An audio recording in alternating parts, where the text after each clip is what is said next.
What is up YouTube? This is AVAULT here, back in today with you guys another new speed duel video, and I'm really excited to do this video today because we're finally given the full spoiler list or the full list of the very new speed duel tournament pack 2, which is extremely exciting. I know many of you guys are extremely anticipating for this new one, and most of you guys have probably seen some resources out there already, other videos or maybe other lists out there, but you know, I just want to give you guys my opinion and my sort of speculation, what I think of these total cards inside here, inside the speed duel pack right here.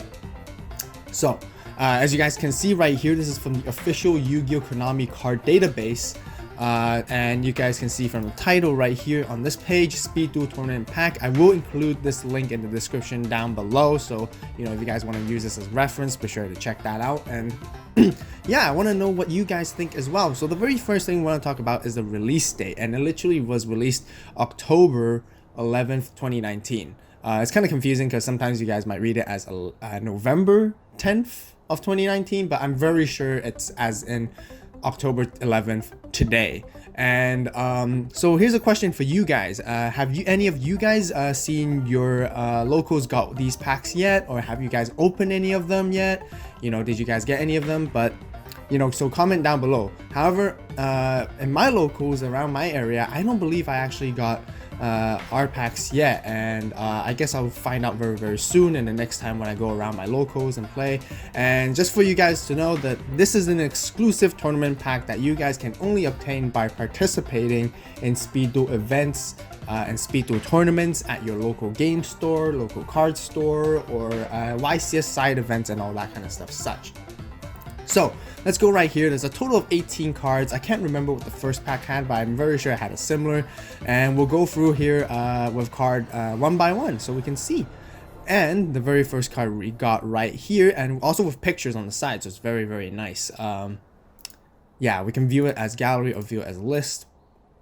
Let's view it as gallery, so because we want to see the picture. So first of all, the very first card we have is of course the infamously Serpent Knight Dragon. I know this card is extremely powerful within the community right now. This deck is just really good. It's way too overwhelming, and I know a lot of you guys have opinions on this deck, but you know, Serpent Knight Dragon does deserve to be here. It's following a very similar trend because this card came out in the latest starter deck with Weevil and Rex, and it's very not surprising that their ace monsters get a holo upgrade from that, and I'm really excited for the holo upgrade for Serpent Knight Dragon. I play this deck personally, so yeah, there you go. Next we got Perfectly Ultimate Great Moth. Once again, it's obviously Weevil's boss monster, which also came in the starter deck, so you know, not surprising at all. But currently this card is, or this deck, I would say, you know, it's kind of lacking. You guys probably seen some of my videos before trying play testing this deck. It's really lacklustering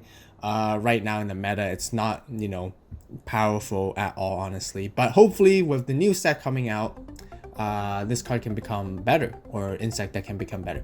Barrel Dragon next. It's an ultra rare, so of course it's Bandit Keith's ace monster, so it's, you know, once again following the anime characters trends or the manga characters trends to have their ace monsters reprinted as an ultra rare, which makes total sense, honestly. However, excuse me, the one thing that doesn't make sense to me personally is this card came out as a super rare already within Scars of Battle, and for me personally, you know, seeing this card as a holo and reprint it as an ultra rare doesn't really make a huge difference for me personally at all, because you know, the holographic of the card base is literally the same, and the only difference are the words themselves, which are printed in gold. So moving on, next we got Amazon Swordswoman.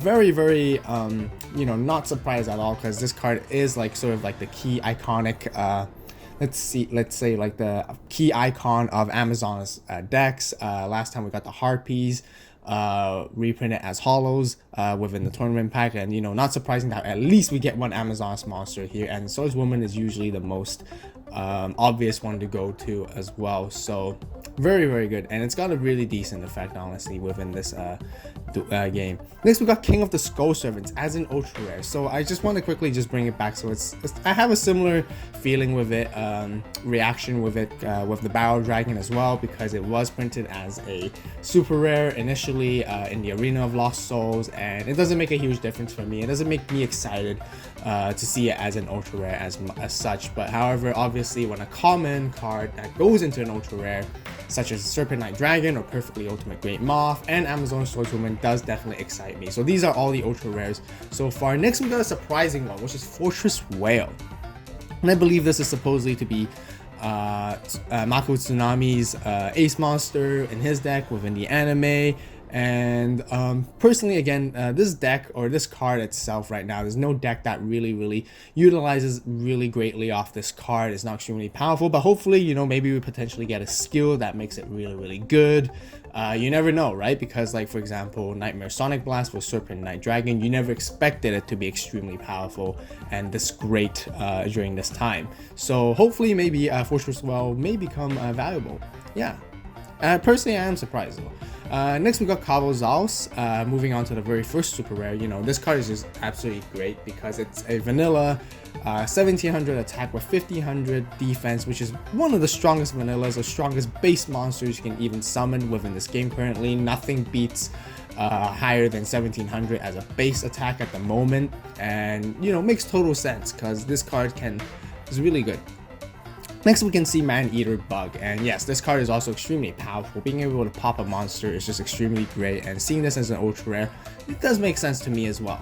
Next we got the Legendary Fisherman. So once again, it's a Mako Tsunami's card, and they decided to go for a super rare for this one, and also makes sense, you know, it's like his card type of thing. But honestly, as Legendary Fisherman is not extremely powerful or not very strong or relevant in warrior decks. Warrior decks are not even that great in this meta right now, so we'll hopefully see some potential down the road. Hyper Hammerhead next is definitely a good choice. Hyper Hammerhead's effect is really great, being to bounce monsters, and itself has a 1500 attack, which is pretty neat, pretty decent and balanced, good attack, I personally feel like, in this game or in this format right here.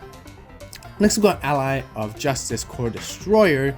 Kind of, you know, not super excited about this one personally because you know, initially when this card was announced or when it first came out, people thought, oh, this is gonna be the Blue Eyes Destroyer. It's gonna be the best counter card to play against Blue Eyes, but Blue Eyes White Dragon is not even relevant personally in my locals, actually not even relevant in my locals currently, so I don't really even see this card being played as much. But if you guys do think this card is good, definitely comment down below, let me know what it's like in your locals as well. Next we got Beatron. You know, pretty standard, pretty decent insect monster as well, but not super excited honestly. Next we have Slushy. You know, pretty good for a Duelist deck, and not too bad to give that, like, you know, for upgrade, but you know, makes sense.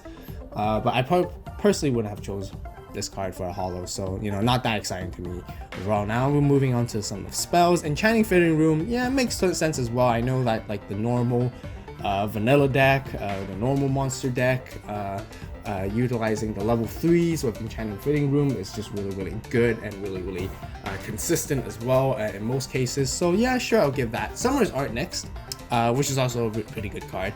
I think, you know, an instant searcher for your Blue Eyes, Serpent Knight, whatever you need, for possibly if you're playing Red Eyes or Meteor Black Dragon deck, that type of sort. You know, it's, you know, makes sense to me. Although I might choose Blue Dragon Summer instead, personally, for the super rare. Next we got Half Shut.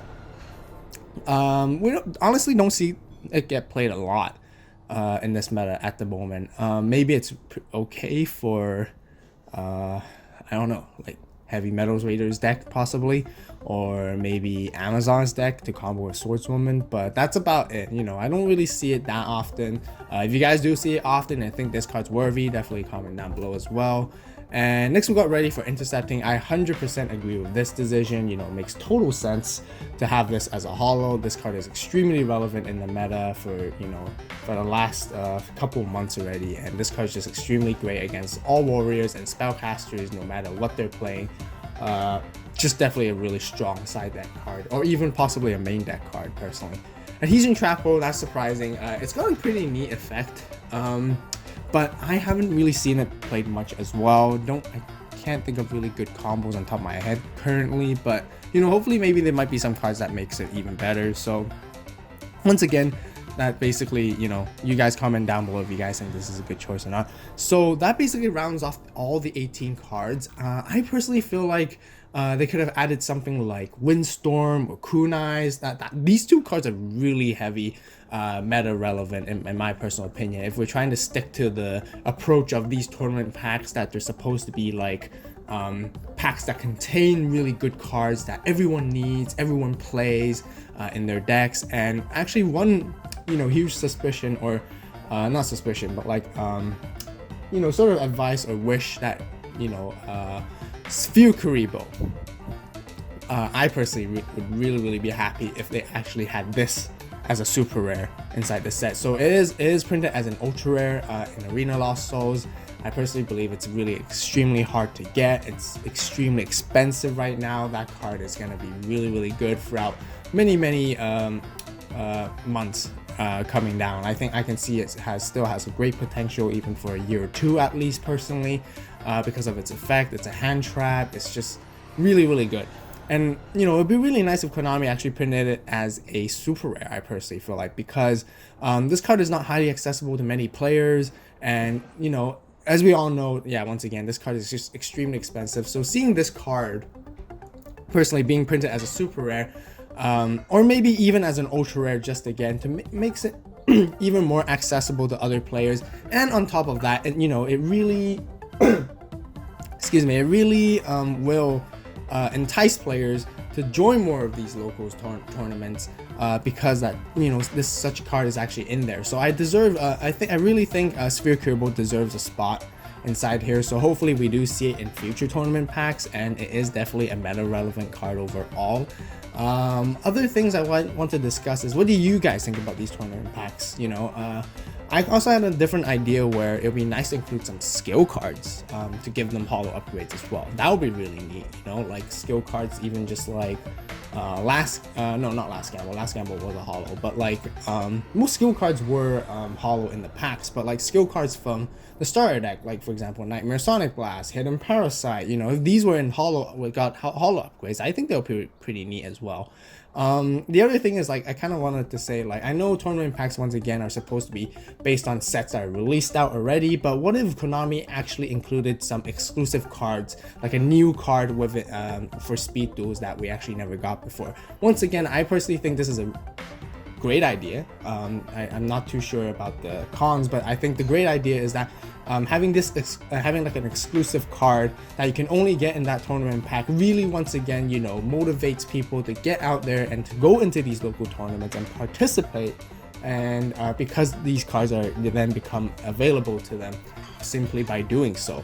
And then it's, you know, creates better growth, better motivation for people to play, to join the community and learn more about speed duels. You know, that's just my personal insight overall. So this basically rounds up for this entire video. You know, I hope you guys enjoyed this discussion and this full set released. Once again, you know, super excited to, you know, see this coming, and I'll be collecting these packs once again, and I will be doing an opening as soon as I get not sure, haven't decided yet, but there will be an opening with these packs right here. So be sure to subscribe and comment down below and hit the like button, so follow the channel so that you guys don't miss out on the opening as well. And if you guys enjoyed this video, be sure to get that thumbs up as always. Once again, you know, subscribe and to let me know that you guys enjoy these speed duel content that I'm providing on here on this AVAULT channel right here. And thank you guys so much as always for the support, and thank you guys so much for watching. As always, you guys have a great day, great night wherever you are. And this is AVAULT signing out.